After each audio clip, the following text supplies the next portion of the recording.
Trio Jahit Mart, ketemu lagi sama Filan. Hari ini kita akan bahas mengenai konten jahit lainnya, yaitu mengenai jualan.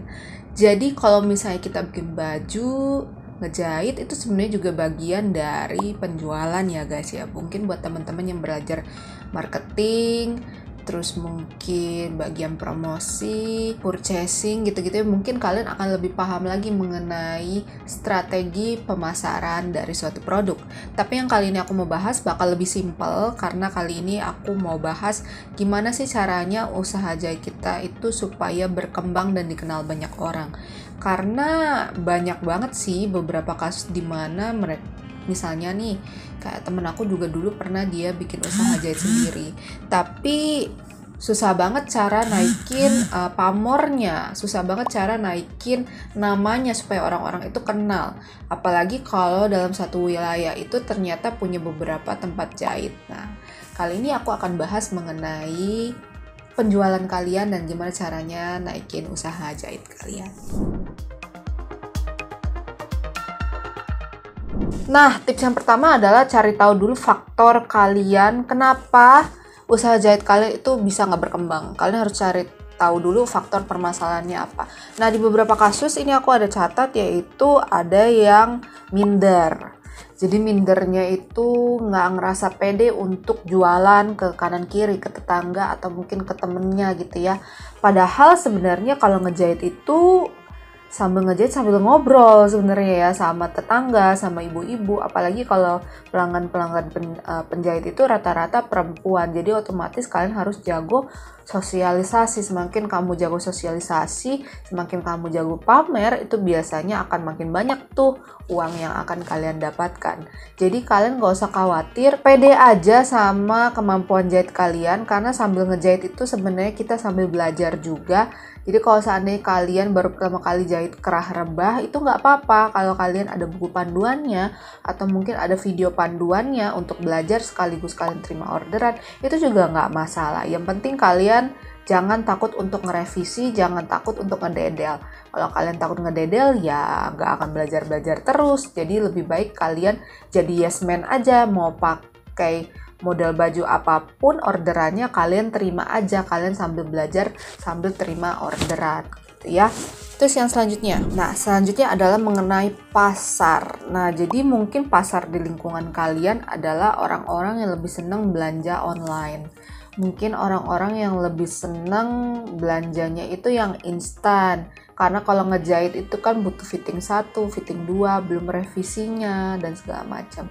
Jadi kita harus tahu gimana caranya membuka celah kepada orang-orang yang justru ngerti maksud dari produk-produk handmade, dari buatan-buatan tangan gitu ya. Karena pada dasarnya kalian ngejahit hasil produknya dengan kalian beli online itu biasanya tetap beda gitu ya. Dari tingkat kenyamanan, dari desain, dan juga kalau seandainya ngejahit sendiri itu biasanya limited edition tuh, nggak akan ada lagi orang-orang yang punya baju yang sama kayak customer kamu atau yang kamu buat gitu ya. Jadi kita harus cari cara gimana caranya kalian bisa pamer. Misalnya kalau lingkungan kalian kayak gitu, mungkin ibu-ibu di rumah ada arisan atau mungkin ada kumpul-kumpul warga, kalian bisa tuh datang dengan baju yang kalian buat sendiri. Nah, bikinlah baju yang bener-bener wah sampai orang lain itu, oh kamu beli di mana? Nah kalau udah ada statement kayak gitu, nah itulah caranya kalian bisa promoin usaha jahit kalian gitu ya. Nah yang selanjutnya adalah kurangnya daya saing. Maksud aku kurangnya daya saing adalah mungkin kalian karena baru pertama kali buka usaha jahit, mungkin kanan kiri kalian itu di lingkungan kalian sudah ada penjahit-penjahit yang memang sudah puluhan tahun ngejahit gitu ya. Jadi otomatis kalian kalah nih dari segi skillnya. Makanya aku bilang kalau seandainya kalian belajar jahit itu sambil progres, sambil jualan, sambil usaha, kalian harus tetap ada cari cara gimana caranya kalian upgrade skill kalian. Misalnya kalian kursus online atau mungkin kalian sambil buka usaha kalian tetap kursus jahit kemana gitu ya. Nggak perlu sampai kursus jahit yang terlalu mahal atau yang ternama banget gitu ya. Kalau kalian memang tujuannya hanya untuk usaha jahit rumahan. Beda hal kalau ceritanya kalau seandainya kalian memang mau usahanya itu yang taraf seperti desainer kondang, yaitu otomatis kalian harus cari nama juga supaya nanti kalian lulus itu dapat sertifikat dari nama-nama yang keren-keren itu. Tapi kalau seandainya kalian cuma nyari skill, aku yakin banget walaupun cuma kursus sederhana, banyak banget kursus-kursus di Jakarta, di Indonesia, Jabodetabek gitu ya, terutama yang menyediakan kursus yang berkualitas walaupun sertifikasinya mungkin tidak sekondang itu gitu ya. Yang penting adalah skillnya gitu ya. Jadi semakin kamu terima orderan, semakin kamu diketahui orang, oh ternyata orang ini skillnya oke loh, ternyata dia bisa bikin jas loh, ternyata dia bisa bikin kebaya loh. Nah itu bisa kalian pajang tuh. Pajang di mana? Pajang di poin selanjutnya, yaitu pamer sosial media. Kalau seandainya kamu udah sering pamer ke sosial media, biasanya followers kalian naik gitu ya. Nah, kalian bisa bikin konten-konten juga. Nah, itu nama kalian juga akan semakin wangi. Jadi banyak juga orderan-orderan yang akan datang justru dari luar wilayah kalian. Kalian bisa promo lebih luas lagi dibandingkan dari mulut ke mulut gitu ya. Jadi jangan takut untuk pamer. Kuncinya adalah kalian justru mesti pamer, mesti percaya diri gitu ya. Apapun hasil karya kalian, yang penting benar-benar hasil karya yang bonafit gitu ya. Intinya bonafit adalah bikinlah rok sederhana, model sederhana tapi benar-benar nyaman dipakai. Itu penting. Terus juga bikinlah baju-baju, misalnya kalian bikin piyama atau mungkin celana atau mungkin kulot atau mungkin daster. It's okay, itu karya-karya simple tapi harus dengan kualitas yang oke. Jangan kalian bikin asal-asalan. Maksudnya adalah kenapa aku bilang jangan bikin asal-asalan. Ini lanjut ke poin selanjutnya. Kita harus bisa membedakan diri kita, hasil karya kita dengan karya yang konveksi atau karya-karya massal gitu ya. Kita karya-karya tangan otomatis harus lebih wangi dibandingkan karya-karya konveksi. Kalau seandainya kita kalah dengan karya-karya konveksi, jahitannya lebih berantakan dibandingkan yang konveksi, kita kalah dari segi kualitas, itu kita udah bingung tuh apalagi yang mesti kita jual gitu ya. Karena kalau jahit sendiri itu keuntungannya adalah selain bisa pilih model, adalah bisa menentukan seberapa banyak tingkat kenyamanan yang kamu mau pada suatu karya kamu. Jadi kalau seandainya kalian mau bikin istilahnya batik, kemeja bisa aja nggak pakai furing. Rata-rata juga nggak pakai furing nih. Aku pakai juga sekarang juga nggak pakai furing. Tapi kalau seandainya kalian ngejahit sendiri, kalian bisa lapisin pakai tricot atau mungkin kalian bisa pakai interlining yang lain supaya bentuknya itu lebih kokoh gitu ya. Nah ini yang membedakan karya tangan penjahit dengan karya-karya konveksi massal. Selanjutnya kita akan masuk ke poin solusi. Nah solusinya adalah satu yang tadi aku bilang dari kesimpulan yang tadi aku ngomong panjang lebar ya, adalah jangan takut untuk pamer, jangan minder. Kedua, kita harus rajin cari ilmu ya, bisa dari komunitas jahit, bisa dari kursus online, atau mungkin kalian mau lihat dicek-cek di video-video YouTube juga bisa gitu ya. Terus yang selanjutnya adalah harus berani keluar dari zona nyaman.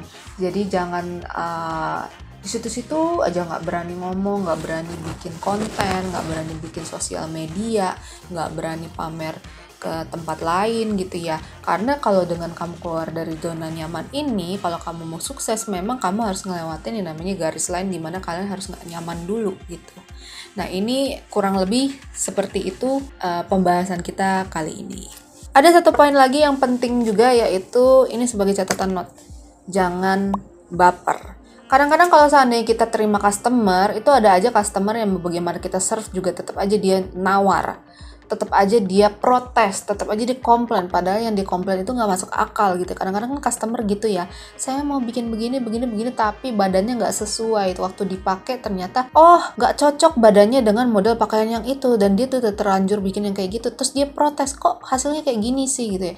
Terus juga kita sebagai pemula di awal pas bikin desain nggak nyangka kalau seandainya di badan customer itu akan jadi kayak gitu, sama-sama kurang pemahaman nih gitu ya. Nah akan ada aja yang kayak gitu. It's okay. Coba lagi, cari customer lagi, bikin lagi. Kalau seandainya karya customer yang tadi itu, yang diprotes itu masih bisa direvisi, revisi bagaimana caranya supaya hasilnya benar-benar bisa dipakai. Jangan sampai dia keluar dari rumah jahit kalian itu dengan mencak-mencak atau dengan mindset, ini orang nggak bisa jahit. nggak akan aku rekomen ke tempat lain. Nah kalau udah kayak gitu itu biasanya susah banget gitu ya, karena ya mulut-mulut emak-emak biasanya kanan kiri semua jadi tahu, yang nggak perlu orang lain tahu juga jadi kayak tahu gitu ya, apalagi kalau punya yang namanya kesel-kesel atau dendam kesumat. Oke, jadi jangan baper, jangan takut diprotes pokoknya gitu ya. Udah dapat kritikan, it's okay, udah lalu, ganti customer lagi, itu lembaran baru. Oke, semangat. Oke. Nah ini dia tips-tips dari aku gimana caranya kalian mengatasi yang namanya usaha jahit nggak bisa berkembang padahal kalian udah mulai buka. Mungkin kalian kasih potongan harga gitu supaya lebih murah, supaya banyak orang hadir, tapi kenapa tidak ada gitu ya. Nah ini memang kalian butuh prosesnya gitu ya. Jadi kalau seandainya kalian lagi senggang, lagi nggak ada orderan, nggak usah khawatir, kalian bikinlah baju buat kalian sendiri. Itu modal kalian untuk pamer keluar. Oke, jadi jangan berkecil hati, pasti nanti akan ketemu up-nya gitu. Terima kasih banyak sudah menonton video kali ini. Kita ketemu lagi di video-video selanjutnya. Don't forget to subscribe our channel, follow us on social media. Kita punya IG, kita punya TikTok. Jadi jangan lupa follow kita dan lihat aktivitasnya Jahit Mart di sana. Nah, kalau seandainya juga kalian mau beli peralatan jahit, kalian bisa banget cek di marketplace kesayangan kalian. Kita punya Tokped, Shopee, Bukalapak, Lazada, ada TikTok Shop juga, ada web juga. Jadi kalian bisa lihat kelengkapan produknya Jahit Mart di marketplace itu. Oke. Ingat kalau mau beli peralatan jahit, Jahit Mart selalu ada. Terlengkap, termurah, terpercaya. Bye. Semangat!